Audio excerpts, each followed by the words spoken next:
सभी प्रभु प्रेमियों को मेरा प्यार भरा राधे राधे।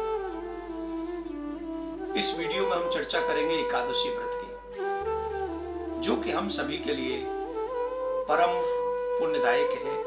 जिस एकादशी का नाम उत्पन्ना एकादशी कहा गया है। उत्पन्ना एकादशी का व्रत करने पर इस बार हम लोग महाद्वादशी का व्रत करेंगे। डेट और टाइम, पारायण का डेट और टाइम बताऊंगा मैं बाद में, लेकिन पहले इसकी कथा सुननी चाहिए। कथा इसलिए सुननी चाहिए क्योंकि जो मनुष्य एकादशी की कथा सुनते हैं उन्हीं को उस कथा का, उस व्रत का पूरा फल मिलता है। कई लोग सिर्फ व्रत करते हैं, भूखे रहते हैं, लेकिन कथा नहीं सुनते हैं, जिसके कारण उनको व्रत वो नहीं मिलता, वो फल नहीं मिलता जो उनको मिलना चाहिए। तो भगवान श्री कृष्ण ने युधिष्ठिर को कहा कि सतयुग में एक मुर नाम का दैत्य उत्पन्न हुआ। वह बड़ा बलवान और भयानक था। उस प्रचंड दैत्य ने इंद्र, आदित्य, वसु, वायु, अग्नि आदि सभी देवताओं को पराजित कर दिया था। तब इंद्र दुखी होकर ब्रह्मा जी के पास में गए, शंकर भगवान के पास में गए और उन्होंने कहा कि देखो देवराज इंद्र, अगर तुम सुरक्षित रहना चाहते हो, अगर तुम इस दैत्य से बचना चाहते हो, तो हम सभी के पालक, जगत के स्वामी, जगत रचयिता, जगत को उत्पन्न करने वाले, जगत का पालन करने वाले, इस संसार का संहार करने वाले श्री नारायण के पास जाओ, वही तुम्हारी एकमात्र रक्षा कर सकते हैं।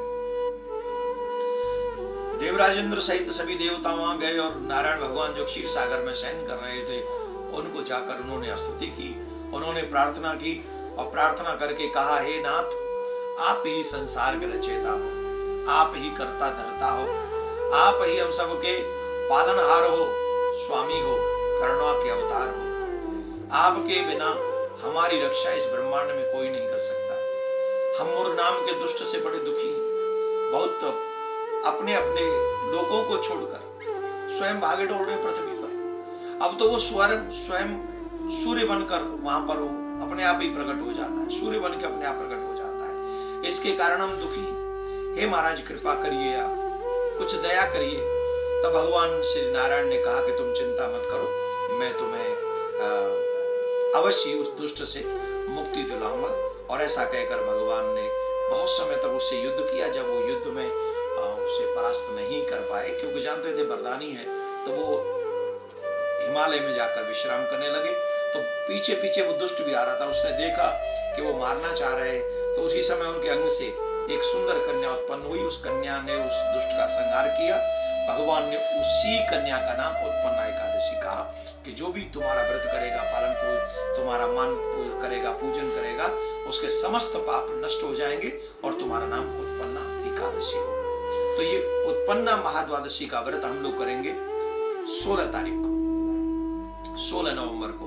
और जो पारायण का समय होगा, वह पारायण का समय होगा 17 तारीख को 6:43 से 8:02 तक रहेगा। लेकिन इसमें एक और मैं उपाय बता देता हूँ। जिन कन्याओं का विवाह नहीं हो रहा है, जिनकी कन्याओं के विवाह में बहुत मुश्किलें होती हैं, उन कन्याओं को चाहिए कि वो कुछ श्रेष्ठ कार्य कर लें। वो उस दिन भगवान विष्णु का पूजन करें, पीले रंग के वस्त्र भगवान विष्णु को अर्पित करें और भगवान विष्णु के लिए उत्पन्ना एकादशी के दिन विविध विधान पूजन करना चाहिए। विष्णु को केसर, पीला चंदन, हल्दी, तिलक लगाकर उनका पूजन करना चाहिए। और इस कार्य को करने से, तुलसी माँ को भी बनाने से, क्योंकि महाद्वादशी में है, तो महाद्वादशी में व्रत है, तो उस दिन हम तुलसी माँ को भी पूजन कर सकते हैं, दीपदान कर सकते हैं। और ये उपाय स्पेशली उन कन्याओं को करना चाहिए, उसी मनोरथ के साथ करना चाहिए कि हमारे विवाह में जो रुकावट आ रही है वो रुकावट समाप्त हो जाए। तो जब आप इस तरीके से उनका पूजन करेंगे, विष्णु भगवान का पूजन करेंगे, पीले वस्त्र धारण करेंगे, पीले वस्त्रों से, केसर इत्यादि से, हल्दी इत्यादि से नारायण भगवान का पूजन करेंगे और विष्णु सहस्त्र नाम का पाठ सुनाएंगे, तो आपके विवाह में आ रही रुकावट अवश्य समाप्त हो जाएगी। प्रियाकांत जो आप सबके मनोरथ पूर्ण करें। राधे राधे। हर घर में गूंजे सनातन की आवाज। वीडियो को लाइक करें, शेयर करें और चैनल को सब्सक्राइब करना ना भूलें।